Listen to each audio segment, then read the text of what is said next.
Close your eyes and focus on the breath. Know when the breath is coming in, know when it's going out.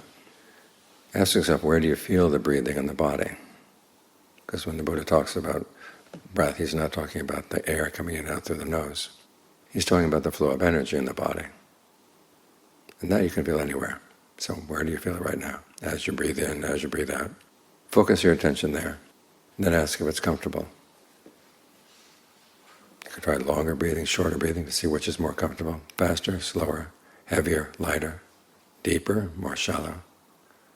Experiment until you find a rhythm and texture of breathing that feels good. This is a way of developing mindfulness, ardency, alertness. Mindfulness means keeping something in mind. In this case, you're keeping in mind that you're going to stay here. Alertness is watching what you're doing. And ardency is the effort to do it well. Because you need to depend on these things. We live in a dangerous world. It's made up out of dangers. Earth, water, wind, fire. People can die from being buried in the earth. People can die from floods, from wind getting out of control, fire getting out of control. These are the things that make up our experience of the earth. So where you're going to find safety. As the Buddha said, you find safety inside. Atta hiyatano natto. We take refuge in the Buddha and the Dhamma and the Sangha as examples for how we can find refuge within ourselves. Because that's what the Buddha did. He found a refuge within himself. A refuge that nothing can touch.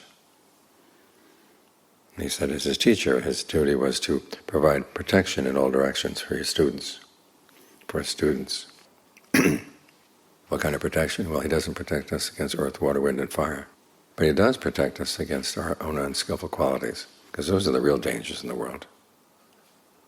Because they can pull you further down than anything earth, water, wind, and fire can do. So you're trying to be mindful of what's right, what's wrong. Be alert to what you're doing. And if you see that you're doing anything that's not the most skillful thing you can do, then you try to do it better. The Buddha said the secret to his awakening was not resting content with skillful qualities, which means that, of course, he wouldn't go for unskillful qualities. But until his level of skill is really good and it provided him with a real refuge inside, he was not going to rest and accept it as far as he could go. He was going to keep on going until he found the best. So he wanted the best for himself. He wanted to give the best to other people. There's a story of a wheelwright who was asked by the king to create 2 wheels in 6 months. So one of the wheels the wheelwright works on for 6 months minus 6 days. Does a really good job. Then the second wheel he works on for 6 days. The king comes and sees it, and he says, I can't see any difference between the two. And the wheelwright said, look at this. He took the wheel that he made in 6 days and he rolled it along. And after it rolled for a while, then it began to stop. And when it stopped, it just fell over on its side, circled around. As for the other one, the one that took 6 months minus 6 days, he had it roll along, and then when it stopped, it stayed perfectly still, balanced. A really good wheel. And the Buddha said that was the kind of thing he wanted to leave behind in his teachings, something that would stay balanced, something that would stay solid and secure for thousands of years. So we had the advantage of having that Dhamma teaching us. It provides us with the safety, it provides us with the example for how we can find refuge within ourselves through being mindful, how we can depend on ourselves.